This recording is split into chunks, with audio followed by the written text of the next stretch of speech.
అవనీత నయాకమనీయకరం రజనీకరచారు ముఖంబురుహం రజనీచరరాజతమో మిహిరం మహనీయమహం రఘురామమయే అంటున్నాం కదా ఒక శ్లోకంలో. అవనీతనయాకమనీయకరం, అవనీతనయ భూకాంత అయినటువంటి సీతమ్మ యొక్క మనసులో ఉన్న కోరికలన్నీ తీర్చగలిగినటువంటి చేతితో ఆమె చేతిని పట్టుకున్నవాడు. రజనీచరరాజతమో మిహిరం, ఆయన అవనీతనయాకమనీయకరం రజనీకరచారు ముఖంబురుహం, పూర్ణచంద్రుడు ఎలా ఉంటాడో అటువంటి తామర పువ్వు లాంటి ముఖమున్నవాడు. రాత్రివేళ కటిక చీకటి ఎలా ఉంటుందో అటువంటి రంగు కలిగి, అటువంటి లక్షణములు కలిగి, అటువంటి తమోబుద్ధితో ఉండేటటువంటి రావణాసురుడి పట్ల సూర్యుడిలా అంతరింపచేసి రావణ సంహారం చేసినటువంటి వాడు. ఆ రామచంద్రమూర్తి ఎవరున్నాడో ఆయనే వెంకటేశ్వరుడని నేను ఆయనకు నమస్కరించుతున్నాను అంటున్నాం కదా. తెల్లవారి లేస్తే అవనీత నయాకమనీయకరం రజనీకరచారు ముఖాంబురుహం రజనీచరరాజతమో మిహిరం మహనీయమహం రఘురామమయే సుముఖం సుహృదం సులభం సుఖదం సనుజం చ సుఖాయ మమోఘసరం అసహాజ రఘుద్వహమన్యమహం నకథంచ నకంచ నజాతుర్జే. అది కూడా రామచంద్రమూర్తి మీదే శ్లోకం. కాబట్టి ఆయనే రాముడు అరణ్యముల యందు పాదములను ఉంచాడు. వికటాటవీషు శ్రీవేంకటాద్రి, ఆ వెంకటాచలం శిఖరం మీద తన పాదములను ఉంచాడు. శిరసశ్రుతీనాం, వేదముల యొక్క చివరి భాగములైనటువంటి ఉపనిషత్తుల యందు తన యొక్క పాదములను ఉంచాడు. జ్ఞానకాండ అయినటువంటి ఉపనిషత్తులు చెప్పేది వెంకటేశ్వరుడు యొక్క వైభవం గురించే. కాబట్టి శిరసశ్రుతీనాం చిత్తేప్యనన్యమనసాం సమమాహితౌతే, ఏ ఇతర విషయముల మీద దృష్టి లేకుండా ఎప్పుడు ఏది చేస్తున్నా నిరంతరము ఆయన గురించి ఆలోచించేటటువంటి మనసు కలిగినటువంటి పరమ భాగవతోత్తములైనటువంటి వారి యొక్క మనస్సునందు కూడా ఆయన పాదములు ఉంచాడు. అన్నిటి మీద తన పాదములను ఉంచినటువంటి స్వామికి తరతమ భేదమేముంది? అందరినీ అనుగ్రహించగలిగినటువంటి పరమ దయాశాలి. అందుకే అంత గొప్ప పాదములు కలిగినవాడు సుమా అని చెప్పడానికి ఆయన అందరి తలల మీద పాదములు పెట్టగలడు. ఇప్పుడు త్రికరణ శుద్ధిగా ఆయన దగ్గరికి వెళ్ళి స్వామి నన్ను నువ్వు అనుగ్రహించు అని చెప్పి అడగగలిగితే చాలు. ధార్మికంగా బ్రతకాలని అనుకుంటున్నాను, నాకు చేదోడు వాదోడుగా నిలబడు, నన్ను ధర్మమునందు నిలబెట్టు అని త్రికరణ శుద్ధిగా అడిగితే ఆయన వెంటనే తన హస్తమును బాసటగా ఇచ్చి నిలబడతాడు. ఆయన పాదములు తల మీద ఉంచుతాడు. అటువంటి కరుణామూర్తి. అందుకే పద్మాసనస్థయౌ పద్మావతీదేవి నిజవక్షమందున నిలుపుకొనుచు జనులకు తన చరణములే గతి ఎని దక్షిణకరము పాదములు చూప తన చరణములు నమ్మిన వారలకు ఈ భవాంబోధి కటిదగ్నమగునటంచు ప్రాయస్సు చరణో పుంసాం శరణ్యత్వేన పాణినా కృపయా దిశతే శ్రీమద్వేంకటేశాయ మంగళం అని ప్రాయ ప్రపన్న జనతా ప్రథమావగాహ్యౌ మాతుస్తనావివ శిశోరభృతాయమానౌ ప్రాప్తౌ పరస్పర తులామ తులాంతరౌతే శ్రీ వెంకటేశ చరణౌ శరణం ప్రపద్యే అంటారు. ఒక పిల్లవాడు తల్లికి జన్మిస్తాడు. ఏమీ ప్రపంచం ఏమీ తెలియదు వాడికి, ఏమీ తెలియనటువంటి అమాయకుడు. వాడికి ఆకలేస్తుంది. వాడికి ఏం తెలుసు? తనని ఏది పోషిస్తుందో, పోషించే పదార్థం ఎక్కడి నుంచి వస్తుందో వాడికి ఏం తెలుసు? ఏమీ తెలియదు. ఏమీ తెలియనటువంటి పిల్లవాడికి బ్రతకడానికి యోగ్యమేది? వాడు బ్రతికి బట్ట కట్టాలి అంటే అమ్మ స్తన్యమును నోట్లో పెట్టుకుని పాలు తాగి బతుకుతున్నాడు. ఏమీ తెలియని పిల్లవాడు మొట్టమొదటి దృష్టిలో అమ్మ స్తన్యము వంక చూసి పాలు తాగి బ్రతికి బట్ట కట్టినట్టు మాకు నిజానికి మొట్టమొదట చూడదగినవి ఏమైనా ఉంటే నీ పాదములే, అవే మమ్మల్ని బతికించగలిగినవి.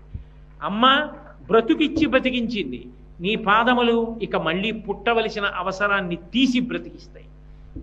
కాబట్టి ప్రాయప్రపన్న జనతా ప్రథమావగాహ్యూ మాతుస్తనావివ శిశోరభృతాయమానౌ ప్రాప్తౌ పరస్పర తులామతులాంతరౌతే శ్రీ వెంకటేశ చరణౌ శరణం ప్రపద్యే. అమ్మ యొక్క స్తనముల నుండి వచ్చినటువంటి పాలు శరీరాన్ని పోషించాయి. ఆయన పాద దర్శనము వలన ఊరేటటువంటి అమృతమును పానము చేసిన వాడు ఇక మళ్ళీ పుట్టవలసిన అవసరాన్ని పోగొట్టుకుంటున్నాడు. అంబుజోదర దివ్య పాదారవింద చింతనామృత పాన విశేష మత్త చిత్త మేరీతి ఇతర విషయంబు చేరనేర్చు వినిత గుణశీల మాటలు వెయ్యునేలా అంటాడు ప్రహ్లాదోపాఖ్యానంలో ప్రహ్లాదుడు. ఆయన పాదములను చింతనం చేసి నిరంతరము ఆ పాదములను నుండి స్రవించేటటువంటి మందార మకరంద పానము చేసి మత్తెక్కిపోయినటువంటి యోగి పుంగవుడికి ఇక మళ్ళీ పుట్టవలసిన అవసరం ఉండదు. అంత గొప్ప పాదములు. అందుకే నా పాదములను నమ్మి బతికేవాడెవరుంటాడో వాడు ఇక మళ్ళీ పుట్టవలసిన అవసరం ఉండదు. వాడికి ఈ సంసారం అనేటటువంటి సముద్రం కేవలం ఈ నడుము వరకు మాత్రమే వస్తుంది అని చెప్పడానికి వామహస్తంబు కటిభాగమున నుంచి చూపరులకు సంకేతించుచుండ పరమపావన శేష పర్వతము మీద ఆ శేషాచలం, ఆ ఆదిశేషుడు 1000 పడగలు విప్పుకుని ఉంటే ఎలా ఉంటుందో అలా ఉంటుంది. అలా ఉండేటటువంటి ఆ పర్వతం ఆకాశంలోంచి చూస్తే పూర్వం ఒకప్పుడు ఆ ఆనందనిలయ విమానానికి ఎదురుగుండా అరుగుల మీద ఆంధ్ర బ్యాంక్ కౌంటర్లు ఉండేవి. అక్కడ ఒక పెద్ద ఫోటో ఉండేది. ఆ ఫోటోలో ఆ పర్వత సానువులు బయలుదేరినవి పావుల మెలికలుగా తిరిగి చిట్ట చివరికి వెంకటాచలం దగ్గరికి వచ్చేటప్పటికి అది పడగ విప్పుకున్నట్టుగా ఉండి, పడగ మీద మణి ఎలా ఉంటుందో అలా ఆనందనిలయ విమానం ఉంటుంది. దాంట్లో వెంకటేశ్వర ప్రభు ఉంటారు. దాన్ని సూచిస్తూ ఆ విహంగ వీక్షణంగా తీసినటువంటి చిత్రం ఒకటి ఉండేది. ఇప్పుడు ఎక్కడన్నా ఉందో లేదో నాకు తెలియదు. కాబట్టి ఆ మహానుభావుడు పరమపావన శేష పర్వతము మీద అలరు ఆనంద నిలయమందనను నిలచి, ఆయన ఉన్నది ఆనంద నిలయం. ఒక్కొక్క విమానానికి ఒక్కొక్క పేరు ఉంటుంది. కంచిలో ఉన్నటువంటి విమానం పుణ్యకోటి విమానం అంటారు. ఒక్కసారి ఆ విమానం వంక చూసి నమస్కారం చేశారనుకోండి, కోటి పుణ్యములు చేసినట్టు. నరసింహస్వామి దేవాలయం ఉంటుంది వరదరాజస్వామి దేవాలయంలో. ఆ నరసింహస్వామి దేవాలయం దాటి ముందుకెడుతున్నప్పుడు ఒక్క క్షణం ఆగి చూస్తే వరదరాజస్వామి విమానం కనపడుతుంది. లేకపోతే దూరంగా ఉన్న కొండెక్కి చూడవలసి వస్తుంది. నరసింహస్వామి గుడి దాటినప్పుడు ఆగి చూడాలి వరదరాజ విమానం. ఆ కంచి విమానం చూస్తే పుణ్యకోటి, అందుకే దానికి పుణ్యకోటి విమానం అని పేరు. శ్రీరంగం ప్రణవాకార విమానం, ఓంకారం ఎలా ఉంటుందో అలా ఉంటుంది. తిరుమల ఆనంద నిలయ విమానం, ఆనంద నిలయం అని పేరు దానికి. ఆనంద నిలయము అన్న మాటకు అర్థం ఏంటంటే సంతోషము బయటి వస్తువుల వలన లోపలికి వస్తుంది. అందుకే బయటి వస్తువుల వలన కలిగే సంతోషము కొంతసేపు సంతోషంగా ఉండి తరువాత అదే దుఃఖముగా మారిపోతుంది. తేలికగా చెప్పాలి అంటే, నేను అలా నడిచి వెడుతుంటే సూర్యోదయం అయింది. పచ్చటి బింబం ఉంది. ఆ బింబం చూద్దాం అనుకున్నాను. ఒక చెట్టు కొమ్మ అడ్డొచ్చింది. చెట్టు కొమ్మ అడ్డొచ్చిందే అనుకున్నాను. గాలి వేసి కొమ్మ పక్కకి తొలగింది. అమ్మయ్యా, బింబం కనపడింది, కొమ్మ పక్కకి వెళ్ళింది అన్నాను. మళ్ళీ కొమ్మ అడ్డొచ్చింది. ఆ కొమ్మే సుఖం, ఆ కొమ్మే దుఃఖం. బూర్లు తినాలనిపించింది అనుకోండి, 10 తింటారు, 13వ తింటే వాంతి వస్తుంది. బయట నుంచి లోపలికి వెళ్ళినప్పుడు కలిగేటటువంటి సంతోషము కొంతసేపే సంతోషం, సుఖము తర్వాత దుఃఖం అవుతుంది. ఆనందం అలా కాదు, ఉద్భుతమవుతుంది. భూమిలోంచి నీరు పైకి ఎలా వస్తుందో అలా లోపలే ఉద్భుతమవుతుంది. దానికి బయట దానితో సంబంధం ఉండదు. ఉండకుండా లోపల ఊట పుట్టినట్టు పుడుతుంది. అది ఎంతసేపు అనుభవించండి, దానికి పరిమితి ఉండదు. ఆ ఆనందమునందు మగ్గునుడైపోతాడు. దానికి స్థాయి భేదములు ఉంటాయి. ఆనందానికి మనుష్యానందము, గంధర్వానందము, దేవానందము, బృహస్పత్యానందము, బ్రహ్మానందమని చిట్ట చివరి హద్దు. అందులో ఆ ఆనందం అనుభవించేటప్పుడు ఈ లోపల నుంచి వస్తుంది. మీరు చూడండి, తాంబూలం వేసుకున్నారనుకోండి, తమలపాకులు ఆకుపచ్చ, సున్నం తెలుపు, వక్క నలుపు, నల్లని వక్క, ఆకుపచ్చని తమలపాకు, తెల్లని సున్నం కలిపి సరే అన్ని రంగులు ఉన్న నోట్లో పెట్టుకుని నవిలితే నోరంతా ఎరుపయింది. ఎలా అయింది? అలాగే త్రికరణములు ఒక్క గీతలోకి పడ్డాయనుకోండి, ఆనందము ఉద్భుతమవుతుంది.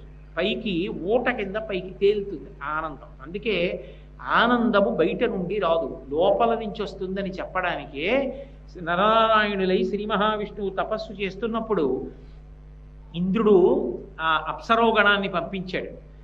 చూసి నవ్వాడు నారాయణుడు. నవ్వి, బయట చూస్తే వచ్చేదా ఆనందం, లోపల నుంచి కలిగింది ఆనందం అని తన ఊరువులలోంచి, తన తొడలలోంచి ఒక సుందరిని సృష్టించాడు. నారాయణుడి ఊరువులలోంచి వచ్చింది కాబట్టి ఆమె ఊర్వశి. ఆమెని చూసి వచ్చిన అప్సరోగణం అంతా చూశారు. అయ్యబాబోయ్, ఆయన తొడలలోంచి వచ్చిన ఆమె ఇంత అందంగా ఉంటే మనందరం వచ్చి మాత్రం ఏం చేస్తామని చెప్పి వాళ్ళు లేచి వెళ్ళిపోయారు.